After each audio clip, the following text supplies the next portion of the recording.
Just if you know something, maybe you don't think it's important, but maybe they will. Just give them a call and help us get Jessie back. A desperate plea from a mother to bring her daughter home after police say Jessica Heeringa was abducted while working at a gas station.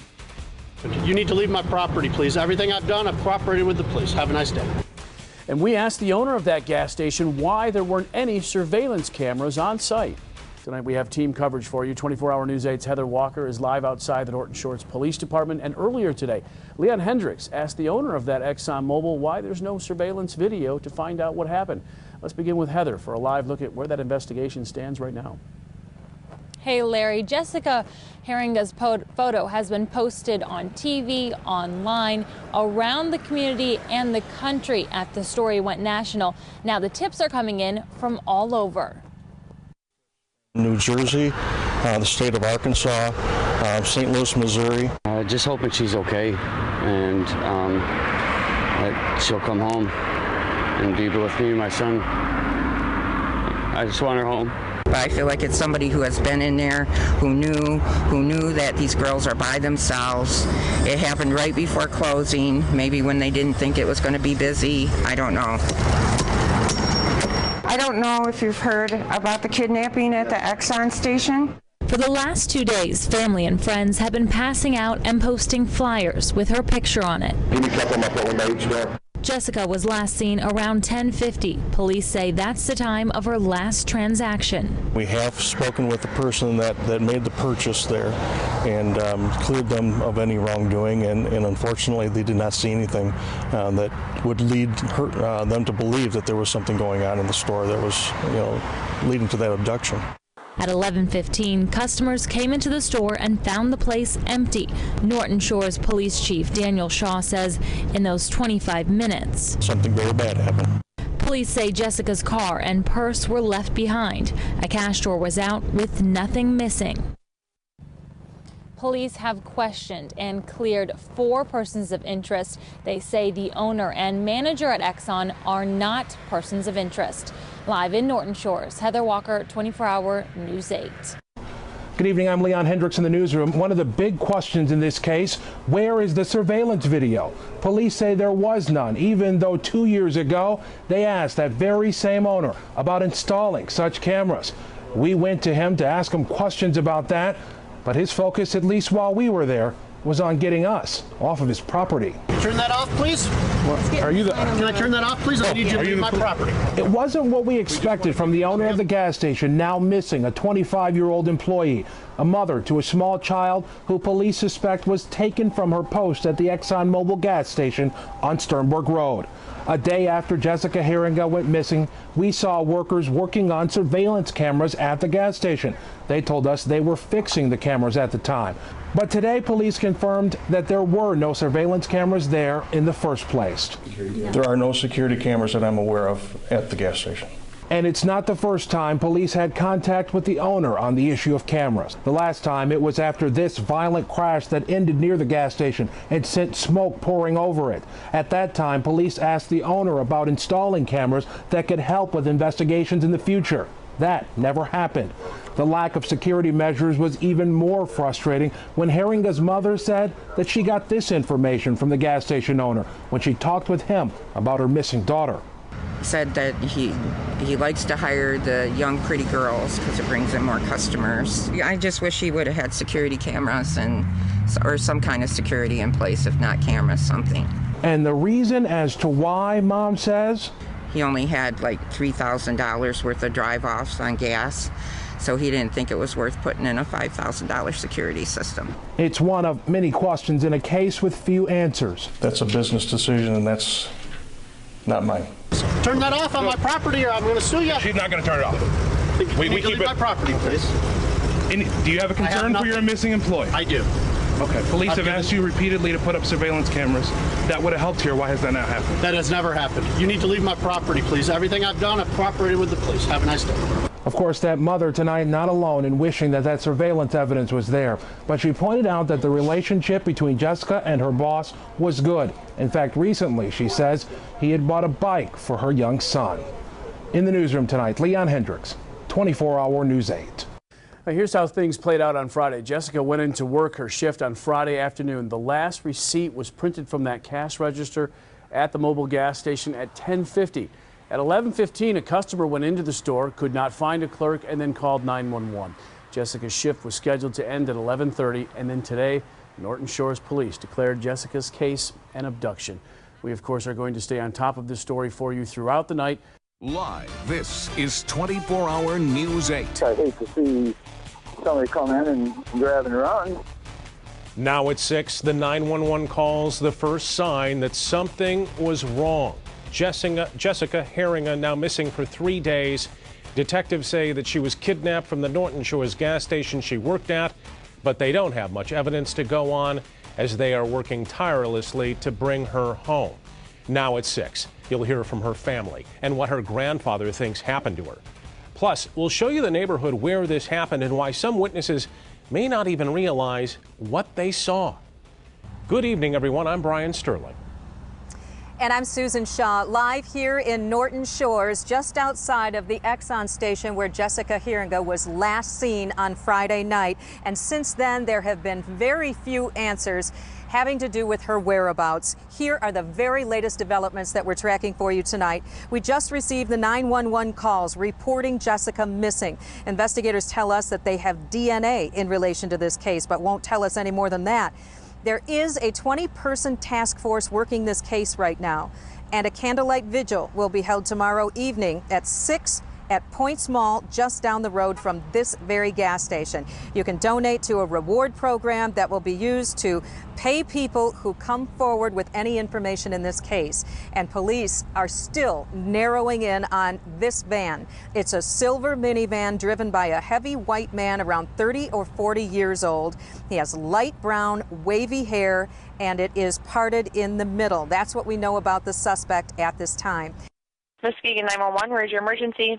I don't know if it's emergency. I just got to work. I'm at the Exxon gas station on Sternberg Road, kind of Sternberg and Old Grand Haven. Okay. And there's nobody here. It wouldn't allow me to pump gas, but I had walked inside. There's nobody. There's a car here. There's another car out front. But it just is very suspicious why there's nobody here. So you can hear that caller confused indeed. Tonight we do have team coverage bringing you new developments. We start with 24-hour News 8's Ken Kolker at the police department tonight. Ken? Police sound almost desperate with no real evidence of what happened. So now they're relying on tips, anything they can get. A lot of interesting tips that we can follow up on. Whether or not they're solid, it's hard to say because we have so little to work with as far as physical evidence here.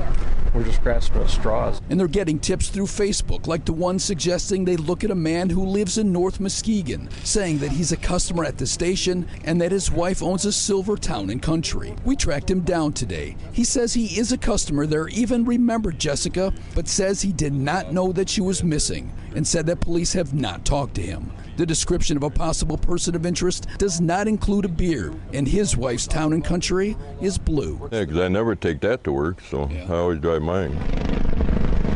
Their search today included a state police helicopter and a task force that's getting help from the FBI. It also included family and friends, even strangers, setting up a Facebook page handing out flyers, which Jessica's mom saw for the first time. I look at her smile, and I hope to see that again, and I hope that she'll be smiling. I myself think that somebody has been watching her and knew she worked alone at night and waited until there was nobody around and snatched her. Police today say they're even more convinced that Jessica was taken by somebody she knew. Still, her mom remains hopeful and had a message for the abductor. Just do the right thing now and let her go. Don't let this go on any longer. Just let her go. Let her come home to her family. She has so many people who love her. She has a 3-year-old child that is missing his mother, and we would just like him to let her go.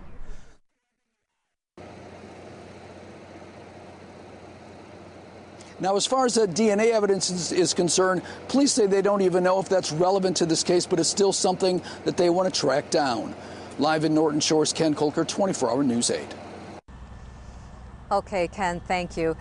Well, there are a lot of potential witnesses in this case that may have information that they're not even aware of. 24-hour News 8's Joe LaFergie joins us right now. And it seems like we are really out in the middle of nowhere. Yeah, when you take a look around, Sue, you're right. There is the Exxon station, but if you look around a little bit, there's a strip mall behind us you can't see. There's an industrial park over here. There's a restaurant across the street from it. And if you come out of the Exxon station and take a quick left and go over the expressway, you are entering into one of the major traffic centers here in Muskegon. Volunteers are concentrating on those areas, like this apartment complex off Sternberg Road, just east of US 31. We want everyone to look at this. It's my neighborhood, and I'm a grandma, and I talked to the grandparents over there, and it broke my heart. This map shows the gas station's proximity to the expressway and other well-traveled areas.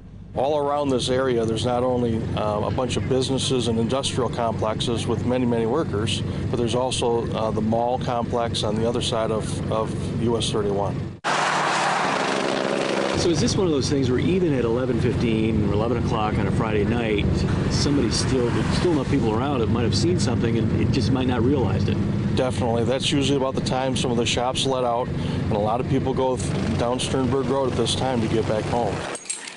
And that's why volunteers are out in full force, showing the 25-year-old missing woman's picture, reminding as many people as they can about the silver minivan seen in the area, letting people know they may not even realize they could be key to finding Jessica. It's very possible someone saw something and really doesn't know they did. No one has seen 25-year-old Jessica Heeringa since Friday night at the Exxon station here in Norton Shores. And right now, I'm joined live with the Norton Shores Police Chief, Dan Shaw. Thank you so much for joining us tonight. Thanks for having me. Chief, we wanted to talk to you about this story and get that information out to the public because we know time is crucial in this case. Tell us about how important it is to get out there and get some answers. It's extremely important. I mean, we're already behind the 8 ball, if you will, with this investigation due to the lack of physical evidence. So right now we are counting on witnesses coming forward and give. Now at 11 o'clock, new surveillance video of the van police believe that Jessica Heeringa's kidnapper was driving Friday night. And we're hearing the first sign of trouble. Muskegon 911, where's your emergency? I'm at the Exxon gas station on Sternberg Road. There's nobody here. 72 hours later, the frantic search for Jessica continues. Now to those new developments in the search for Jessica Heeringa. We want to get you straight out to Norton Shores, and that's where 24-hour News 8's Susan Shaw is anchoring our coverage of this massive investigation tonight. Sue? Well, Brian, the 25-year-old mother was working here at this Exxon gas station when police say she was abducted last Friday night.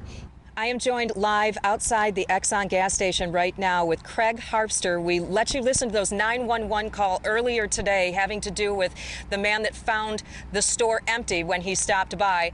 Craig, thanks for joining us tonight. We appreciate your time. Tell us what it was like when you walked into that store. Well, first I attempted to purchase gas with the pay inside. Nothing. The clerk has to activate that. The lights were on and everything, and it seemed normal, but we went inside. And live, this is 24-hour News 8. New video, another sighting of that minivan police believe a Norton Shores gas station clerk was abducted in. It's a clearer video, but it still isn't answering the big question, who's the driver? Tonight at 6 o'clock, we tracked down a key witness in that case. He tells us he saw the van and that the driver was talking with Jessica Heeringa. Just weird, creepy guy. It seemed almost like construction worker banter. You know, you hear about the old construction workers that would do catcalls and stuff like that. You try to hit on the pretty ladies.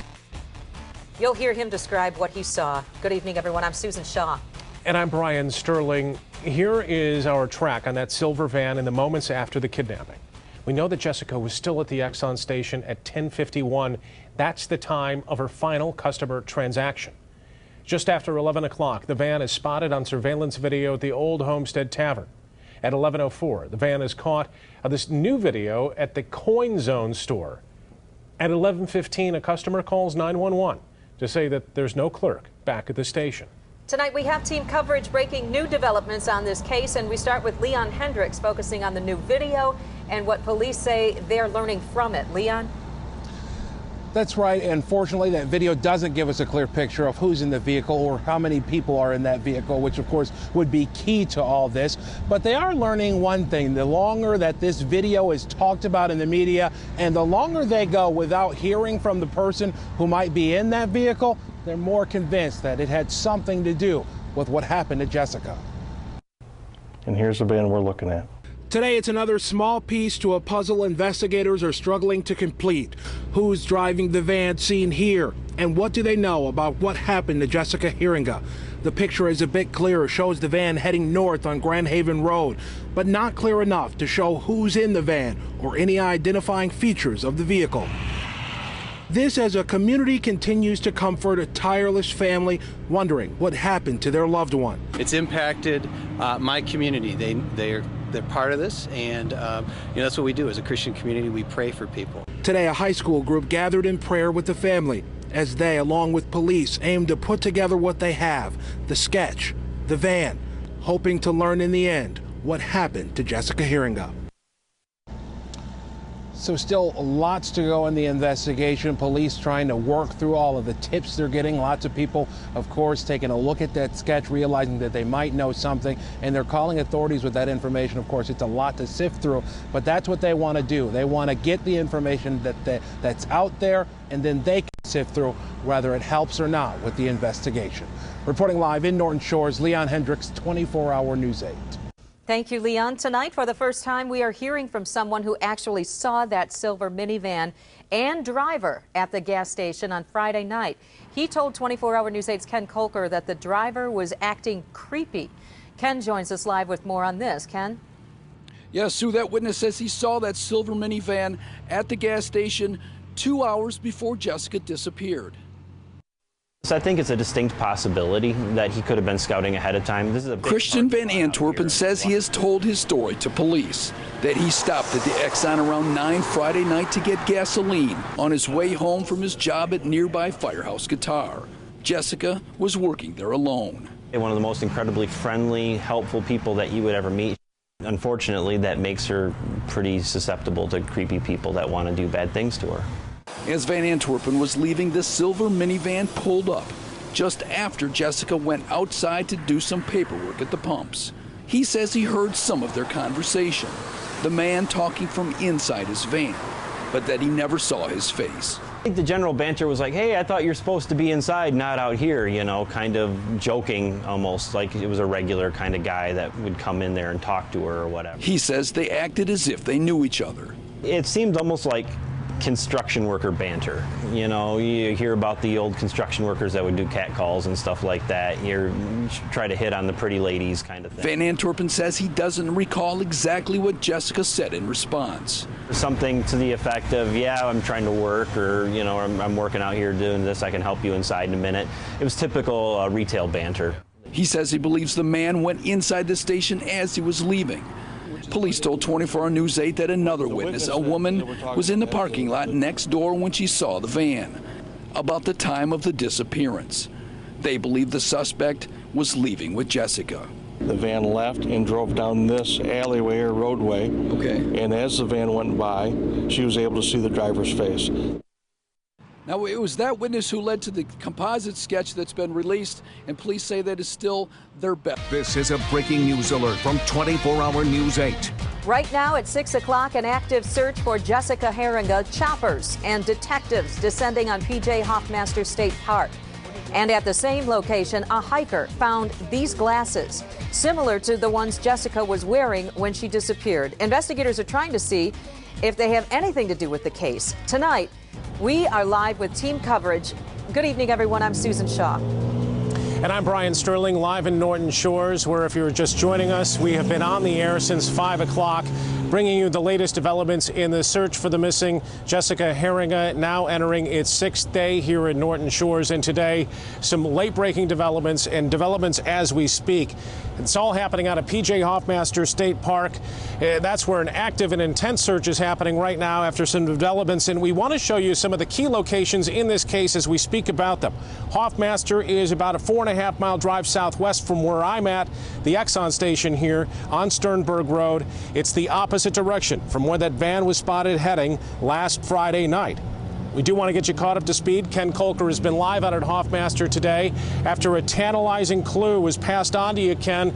Let's back up and talk about what you found, what was handed over to you, and what's happening there right now. Yeah, Brian, police actually were headed here anyway because of a tip about a gunshot and about a silver minivan, a tip that they weren't quite sure how much to take it seriously just because it is turkey season here and gunshots are not that unusual. But the police chief told me just a few minutes ago that they really ramped it up after we had given them a call about some glasses that were found, glasses that look similar to Jessica's. Now those glasses were found near a trail. Now we got here about 4:30 this afternoon, and that the chopper was already here, the state police chopper flying overhead, doing circles overhead, but the police were not here yet. And that's when Fred Plowman walked up to me, said he had been hiking on the trails about 7 yesterday afternoon when he found these glasses. He says that the police and the park ranger office was closed, so he returned today about almost 24 hours later to give them to the rangers. When police arrived, instead, he actually showed them to us. We sent a photograph of those glasses, an email photograph, to the police department, and that really ramped up this search.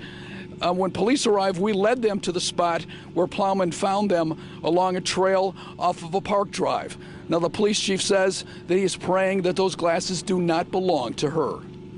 And finding those glasses today, I mean, that does put a fear, having those glasses be in the woods, that does put a fear for the worst. It does, but not knowing that they were actually Jessica's or that they even appear to be hers, because I haven't seen the photo. I'm hopeful. I'm still hoping that they're not, and that we're going to find her and bring her home safe. New tonight, 24-hour News 8's Ken Kolker. He spent time with Jessica's fiancé and their 3-year-old son, with a search and a massive investigation happening just miles away. We got to see dad and son playing together today in a park, trying to keep everything as normal as possible. You want to go high? Yeah. We always go to the park. You know, I was playing at the water, playing in nature. We go for hikes and just, you know, just be outside. He loves being outside. Jess loves being outside. Today, it was a visit to Wolf Lake Park for 3 generations. Dad and son and grandpa, anything to get away. Their son is 3. His name is Zevin with a Z, named after a reality TV character. It's Hebrew for wolf, which kind of fits his spunky personality. So, like I said, he's out. He loves howling at the moon. Dad is keeping him far from the cameras and far from the Exxon station where his mom was last seen. At his dad's request, we kept our camera far from Zevin, and he did not see us. I don't let him see none of the posters or news or, I mean, I've got it plastered all over my truck, but I parked where he can't even see that. So far, Devin doesn't know that anything is wrong, that there's a reason his mom has been gone for 6 days now. But he's been asking, where's Mom? I was telling him she's at work. Mom worked long hours at the Exxon, and Dad usually stayed home with Zevin. She'll be home later. Tomorrow? Yeah, she'll be home tomorrow, buddy. A few days ago, after the disappearance, Dad and son were driving by the gas station.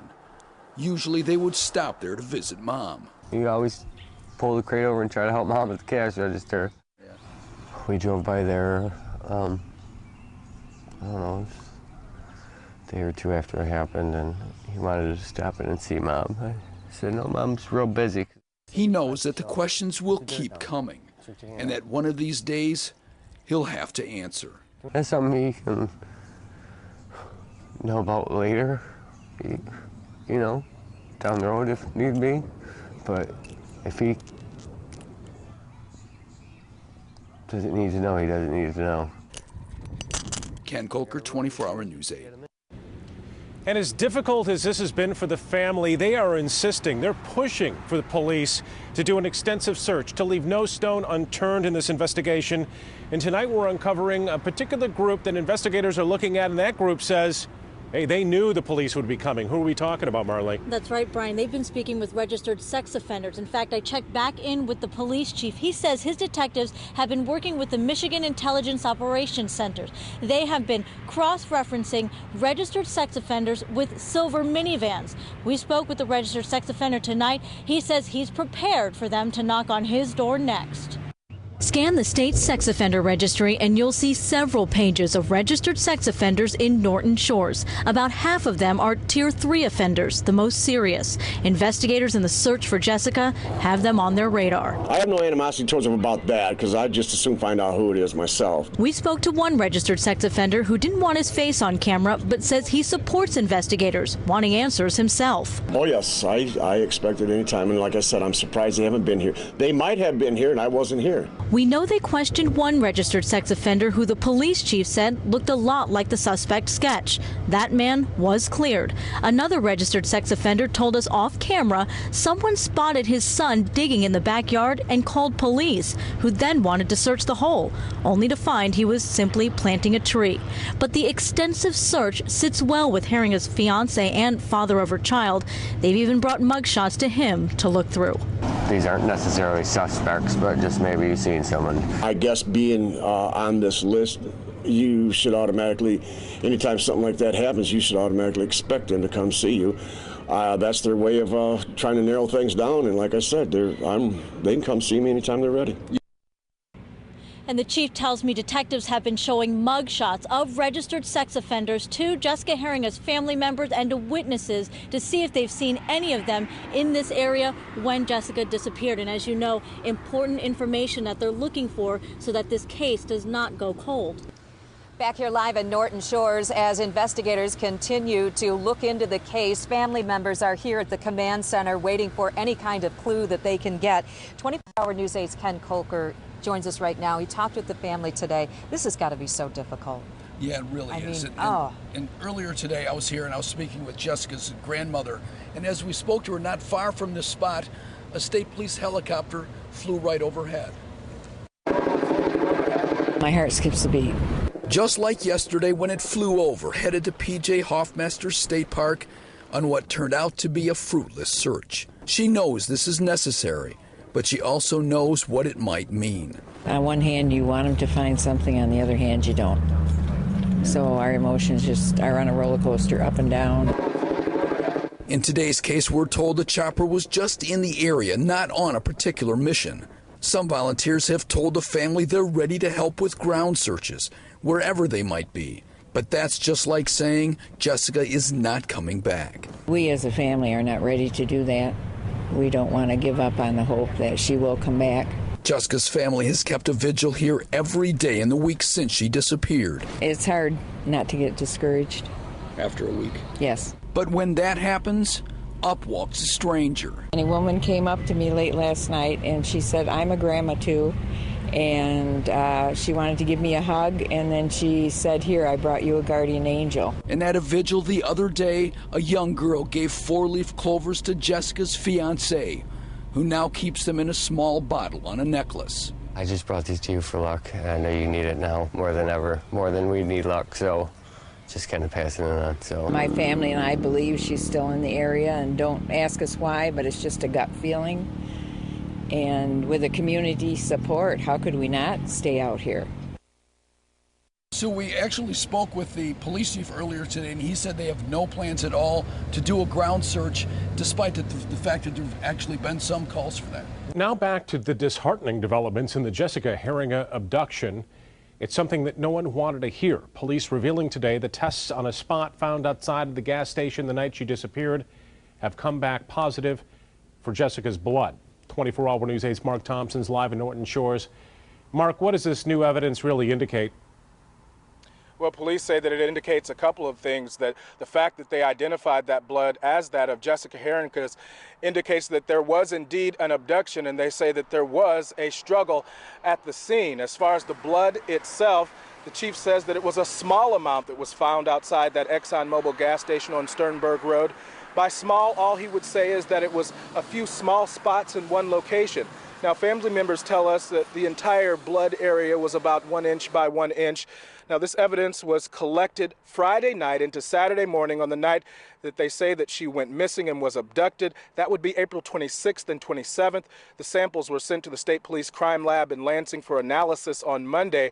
Now, first, that substance had to be identified as blood. Then it was compared to Jessica's DNA provided by the family, which they did that on Sunday. They got the DNA samples from mom and dad, as well as Jessica's DNA off of a hairbrush and a toothbrush. And again, the blood found at the scene did match that of Jessica Heeringa. We also tried to determine how fast the analysis could be done, and selected what we believe to be the quickest lab at the time based on backlog and where we would go in the priority order. And so the State Police Crime Lab was selected. The swabs went to them, and they were able to quickly analyze that for us, because it does take some time to come up with DNA. And you heard him say that it takes some time. Usually in cases like this, it could take several weeks at the very least before they would get those DNA results back. Now, of course, the chief and family, they were both hoping that that blood would be that of a suspect, which would have led them to an arrest. Back to you. But we do want to start with the other big news of the day, and this is blood found at the Exxon station where Jessica Heeringa was kidnapped. Looks like it may be a turn for the worse in this case. We have followed step by step since it happened 12 days ago. We are talking live to Norton Shores Police Chief Dan Shaw in just moments. At 5, we told you Shaw is now ramping up the investigation even more because he now knows Jessica is hurt and may need medical attention. So let's bring in 24 Hour News 8 Ken Kolker, who's been talking to Heeringa's family about how they're taking this news and what this means to them. Ken? Yeah, Marley, we spoke to Jessica's grandmother a short time after we learned about the DNA test results, and she says that police had already told the family. Jessica's grandmother says the findings prove what the family has known all along, that Jessica is a fighter. Our thought is that on one hand, we're glad it's just a small spot. To us, that means that she fought. A small spot, she was told, found outside the gas station. We were hoping that it would turn out to be the suspect's DNA, you know, to maybe get us closer to finding out who it was. The family believes the small amount of blood also shows that Jessica survived the struggle. And that she wasn't mortally injured, because there certainly would have been more blood. At least that's how we feel. Leaving them with hope that she will be found alive. Despite today's revelation, the family is still keeping a daily vigil here, not far from the Exxon station. Still handing out flyers to anybody who will take them. Oh, but it's such a roller coaster. In Norton Shores, Ken Kolker, 24 Hour News 8. And joining us live now, Norton Shores Police Chief Daniel Shaw. Chief Shaw, thank you for your time tonight. Just off the top, curious, does the discovery of this blood, does it give you hope in this case, or does it fill you with dread? Well, it gives us hope in the fact that we know we're on the right track. We've said since Sunday that she was abducted, and now we have proof of that. So the community can rest assured that we're on top of this. We're tracking her down as fast as we can, and we hope to bring her home as soon as possible. I know that your department has been working overtime on this case. What do we know about the sample of blood itself? Was it fresh, or could it have been there prior to her disappearance? I do not know that information. I believe it was collected Friday night or Saturday morning when we did our initial crime scene search. You guys are pretty certain, though, it had something, that blood came from the night that she was taken. Yes, we are quite certain of that. About her nightly routine working at that gas station, Chief, would it have been normal for her to be going out the back door prior to the end of her shift like that? Was she the primary person who worked that night shift? I understand she's the only person that was working that night shift. Why she went out the back door, we do not understand that yet. As far as the case goes, now that you have this new evidence, tell us about where do you take it from here? Well, we're going to continue to track down all the leads that we're receiving. We have a priority system in which we're tracking down known persons on the sex offender list, those who have a silver van, and sooner or later we will get that one tip to find her. Live, this is 24 Hour News 8. Now at 6, our crews are on top of major developments in 2 cases we've been all over for weeks. In Norton Shores, test confirming that small spots found outside of that Exxon gas station are that of Jessica Heeringa's blood. The spots small enough that they believe that she was still alive when kidnapped, but they're concerned that she would have needed medical attention. In just moments, we're taking our questions to the chief in a live interview up there, and you'll hear how her family is reacting. This is not the news that Jessica's family wanted to hear, but they tell us that they're still finding hope in it. 24-Hour News 8's Ken Kolker was with the family today after the news came out. Ken? Yeah, Brian, Jessica's family continues to gather here near the Exxon station holding a daily vigil, something they vow to continue until the day she's found. Well, you don't ever want to hear about blood from your significant other, you know, I mean, that's something you want to hear. So yeah, of course it was a little gut-wrenching. But her fiancé, the father of their 3-year-old son, said it also gives the family hope because it was such a small amount of blood that it means she survived the struggle at the station. It wasn't a lot, so it means she's partially okay. Police gave them the news about the DNA earlier today before releasing it to the news media. It doesn't change anything for us. It gives us a little more hope, I guess. It's another lead. Relatives had hoped it was somebody else's blood, namely her abductor. We were hoping that it would turn out to be the suspect's DNA, you know, to maybe get us closer to finding out who it was. But they believe this proves what they've known all along, that Jessica is a fighter. She's waiting for a moment. I know she is. We've talked about this scenario quite a few times, and she's a smart girl. So she's definitely a fighter, and she'll figure a way to get loose. Jessica, if you're out there, we love you. We'll find you. In Norton Shores, Ken Kolker, 24-Hour News 8. And so we want to take you inside the investigation now. Norton Shores Police Chief Daniel Shaw is joining us live. Chief, thank you so much for joining us again. Now, first off, we do know that this was a spot of blood. How does this impact the investigation?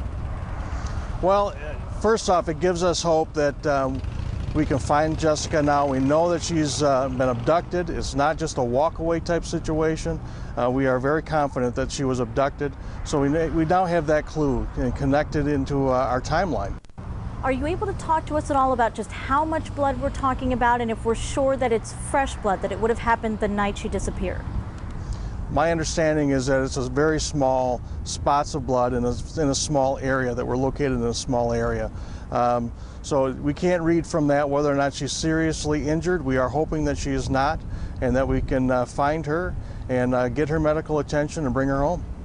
And do we know just how often Jessica went outside during her shift? I mean, was it normal for her to be outside at the end of her shift?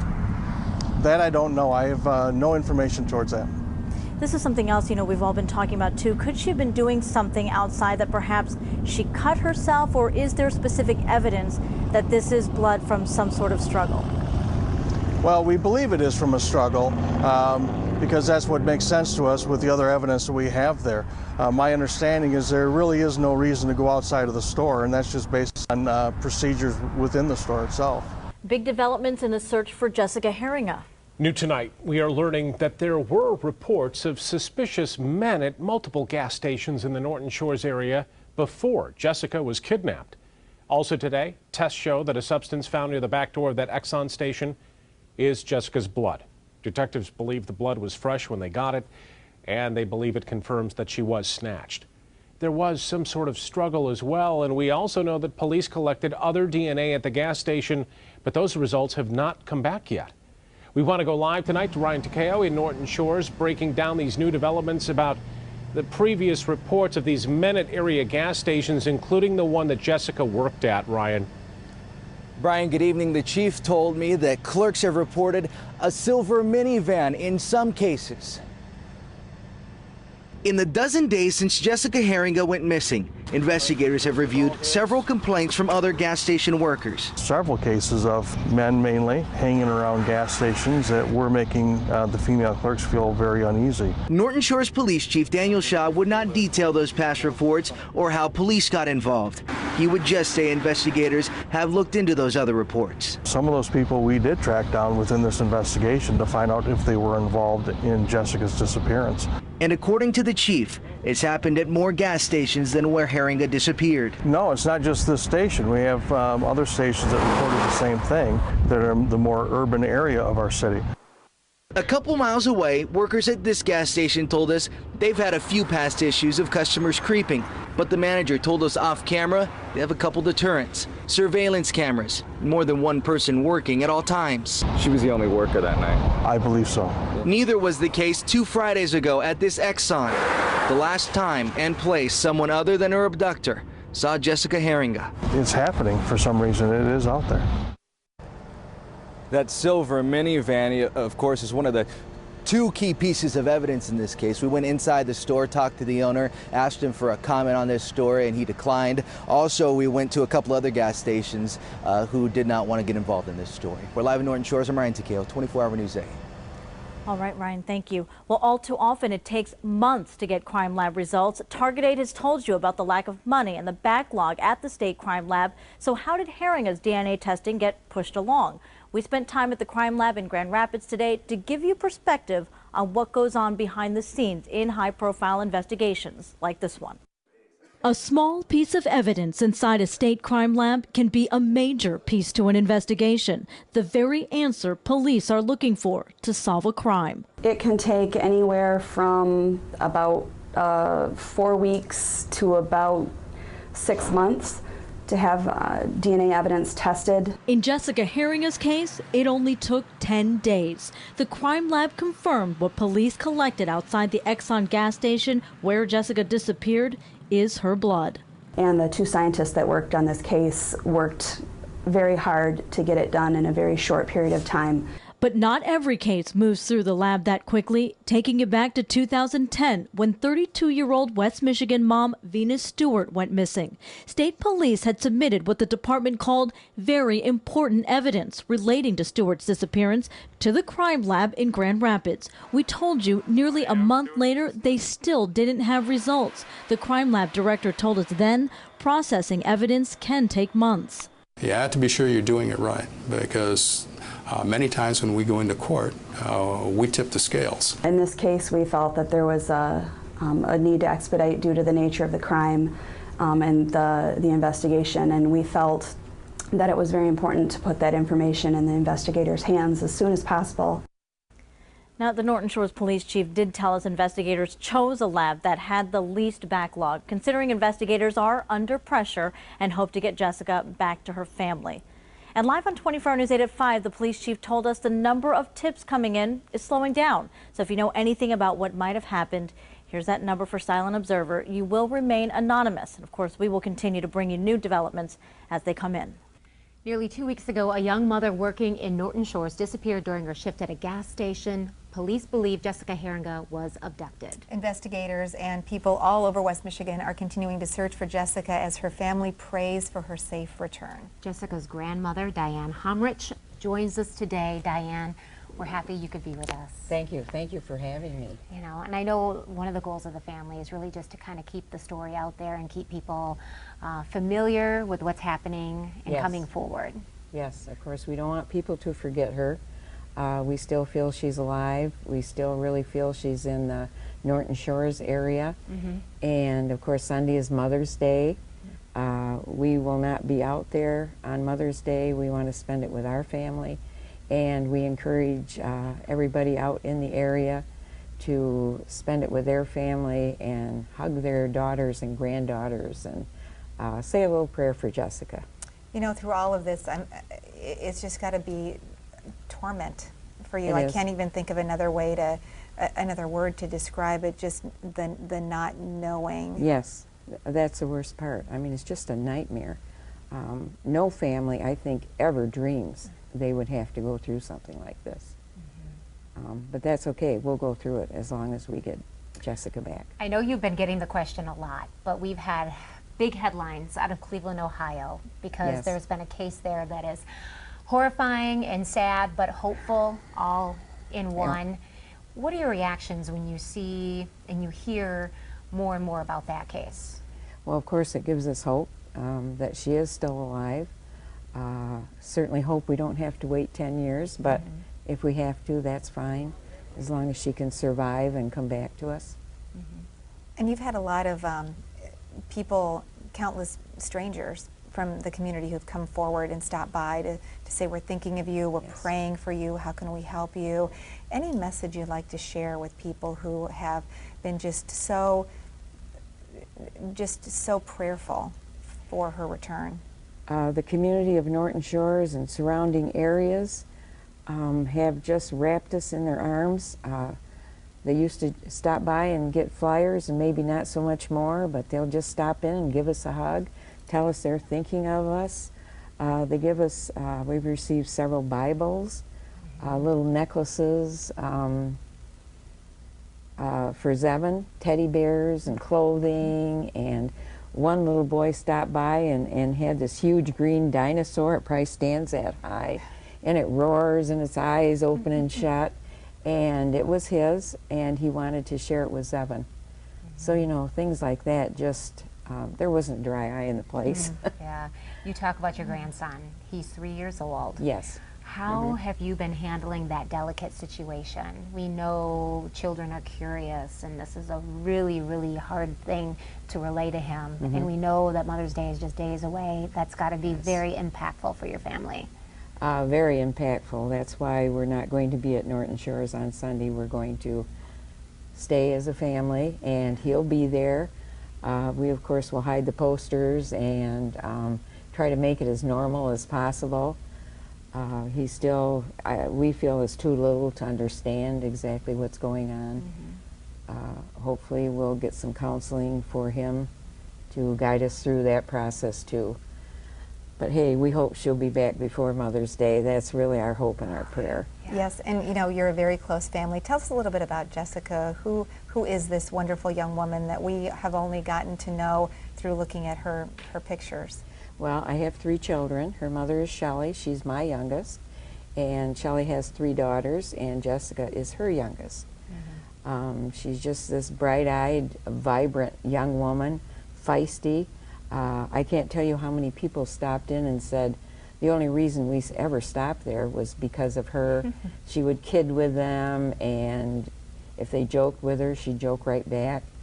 Just a kind, compassionate young woman. Yeah, we have just a little bit of time left, Diane. We've been asking you a lot of questions. We want to give this time to you. Is there anything that you want to say to anyone who's watching?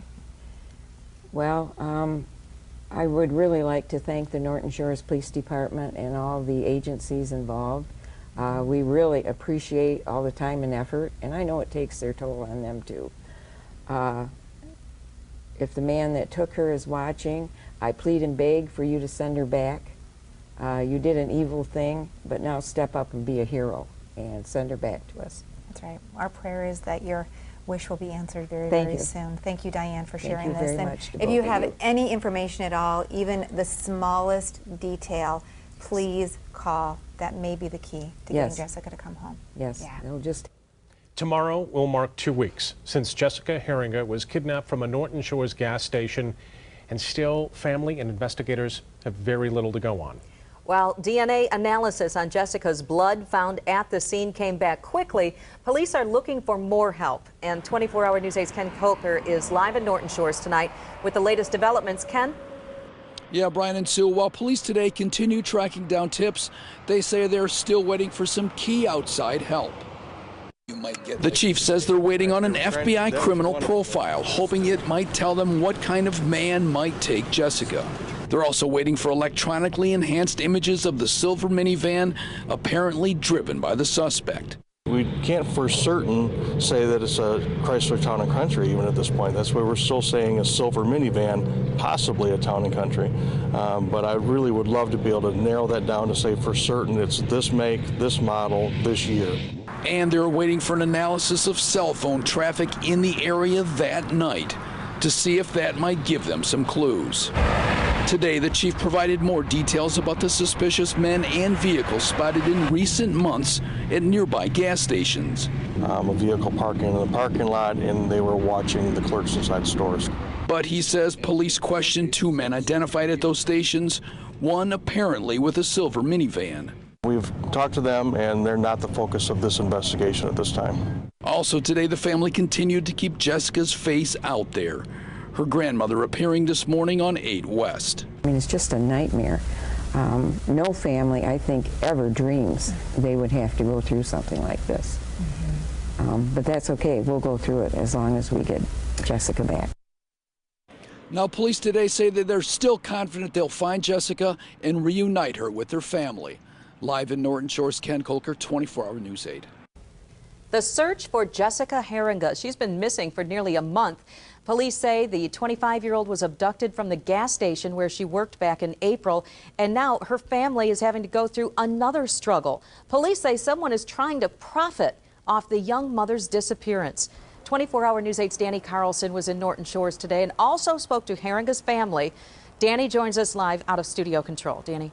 Sue, family members want to stress to you tonight, if someone comes up to you outside of a store in Norton Shores asking for money for Jessica or her son, it is not authorized by the family, telling us that their goal is not to raise money, but to bring Jessica home. A tattered missing poster, just starting to fade. Symbolic, really, of the search for Jessica Heeringa, a search that's dragged on now for 3 weeks. We never thought it would go on this long. We really felt the police would find her and bring her home before now. But if the thought is starting to fade, it hasn't completely. That's evidenced by the fact that an alleged scammer is using Heeringa's name to get cash, preying on the sympathies of a community Heeringa's grandmother calls kind and caring. It can't be a person out there with a peanut butter jar with a slit in the top saying she wants money to take Zevin to Chuck E. Cheese. If he wants to go to Chuck E. Cheese, we'll take him. 24-Hour News 8 has learned police are now looking into at least that one reported incident, a woman allegedly asking for money for Heeringa and her son in front of the Roosevelt Park Walmart. That's sickening. It really is. And that just goes to show you there's bad people. There's bad people. And, you know, what can you say? Walmart officials tell me they don't share surveillance video with the media and that the alleged panhandler was not on their property. To me, you can see the love. And to Heeringa's grandmother, someone trying to prey on her family's pain, it's just one more thing piled on in a situation that's already unimaginable. You have no idea what this is like. I wouldn't wish this on my worst enemy, and I hope that it never happens to you or your family. Now, if you would like to donate money to Jessica or her family, there are 2 sanctioned accounts. We have the information to both of those accounts on our website, woodtv.com. And also, family members have another message that they want to spread. They want people to look at the top of that suspect sketch that's been spread around. We'll tell you what that means coming up tonight at 6. Tonight, we now know the name of one of the women police say has been asking for money on behalf of Jessica Heeringa's family, a case of potential fraud. It is a tough story to stomach for Heeringa's family exactly 3 weeks after Jessica went missing. 24-Hour News 8's Danny Carlson is live in Norton Shores tonight with new developments and what you can do to make sure that your money is going to the right place. Danny? Sue, we found out today, as you mentioned, one of the women that police say was going up and down Henry Street asking people for money on behalf of Jessica Heeringa's son has been identified today as 56-year-old Joanne Vaughn. We found out she does have a minor criminal history. Now, we put all this information together, the who, the what, the how, talked to police, got some tips how to keep you safe. The less official it looks, the more you should be aware. In this case, 2 women were allegedly going around to local businesses asking people for money to send Jessica Heeringa's son to Chuck E. Cheese. Most of the time it's a little more official than just a mason jar, you know. And anybody, you know, there's been a lot of pictures out and everything, and anybody can print one of those off and tape it to a jar. Charges were issued against one of those women today, 56-year-old Joanne Vaughn.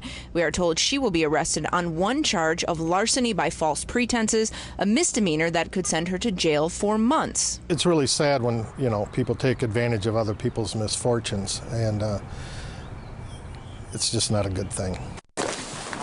We tried to get her side of things, even stopped by this, her nice Fruitport Township home, twice. But no answer. Roosevelt Park Police Chief David Boone tells us there are things you can do to protect yourself and your money against potential scammers, especially when it's a case that really tugs at your heart. If it's legitimate, then they don't want to question the person or you know, have to feel bad because, you know, they walk away and they didn't give them money. Boone says the big thing is don't be afraid to ask questions. Who is the person? Where is the money going? And maybe even call the police to check things out. Here in Roosevelt Park, everyone soliciting needs a permit to do so. Unfortunately, there are a lot of people out there that, a certain amount of people that will take advantage of people's misfortunes. Now, we were able to speak to Vaughn's father-in-law off camera today. He says that he's sure that his daughter-in-law would not have done something like this, and if she did, he's sure that she would have given the money to Heeringa's family. Now, if this sounds like something that's happened to you, prosecutors and police want you to contact them.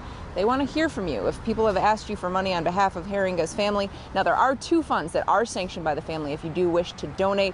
But as we told you before, the family says their main goal is not to raise money, but rather awareness and hopefully find Jessica and bring her home. Live in Norton Shores tonight, Danny Carlson, 24-Hour News 8. This Sunday will mark 1 month since a 25-year-old mother disappeared from a Norton Shores gas station. While there's still no sign of Jessica Heeringa, there are tips that have investigators convinced they will find her. 24-Hour News 8's Joe LaFergie's got more on the latest tips coming in and how detectives, Joe, are figuring out what's important from Norton Shores. Yeah, Brian, first of all, I want to show you, take a look at this parking lot we're in. This is the strip mall right next to that Exxon station where Jessica Heeringa went missing from back on April 26th. It may look familiar to you. There had been a flurry of activity with family and friends here shortly after her disappearance. Tonight, no one was here, but that police task force investigating the disappearance, they are hard at work. In 2 rooms at the Norton Shores City Hall, task force members made up of officers from several agencies work the case. It's empty now, but from this room, detectives pore over various information they've received, crunching the data to figure out what's important. One of the things that they were able to do for us very quickly is to narrow down the number of minivans owned by people, white males between the age of 30 and 40. From tens of thousands to 220. We're limited as to what we can show you. Investigators don't want to take a chance. Sensitive information could get out. More than a dozen officers are part of the task force. But how long will the effort go on? Chief Shaw says it's a week-by-week decision. Norton Shores has spent about $20,000 in overtime for city officers investigating the case. The chief says he hasn't had to go to city leaders to ask for more money. He'll cut his budget elsewhere to cover the costs. The chief says time and money won't determine how long the task force stays together. It's information. As long as there are valuable leads coming in, the high priority leads, and as long as there's items to be followed up upon, they will stay with this investigation. Like the latest tips, several received over the weekend were given high priority. While the chief won't give us specifics on the latest tips, he did share tip criteria detectives are using. Based on an FBI formula, tips are assigned to categories: high, medium, and low. For example, one criteria is they can identify the person in the sketch. That's going to be, one of those factors. Of course, that tip line up and running 24/7. If you have any information, you're asked to pick up the phone, dial 911 or Silent Observer.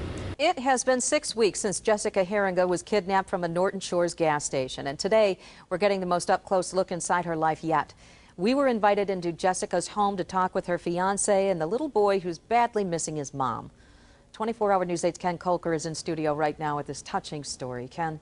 Sue, what we found was a little boy who just wants somebody to find his mom. 15? Zevin can count to 15. 10, 11. 10, 8, 11. No, count right. You know how to count, mister. Quit cheating. He knows his colors, and he's polite. No, thank you. Okay. Oh, he's awfully polite. Yeah. Are you polite? No. He also knows this much about what happened to his mom. My mom at somewhere. She's somewhere. What did you say? Your mom is at somewhere? Mm-hmm. Yeah. Yes, we can't find her. You can't find her? Mm-mm. Since somebody took Zevin's mom from the gas station where she was working, his dad has tried to keep his life normal. They're back at home. I got new sandals from Walmart.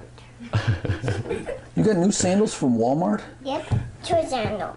With help from a counselor, his dad explained what happened, that mom is lost. He loses toys all the time, and that's a word the counselor said he would be familiar with, not kidnapped or anything like that.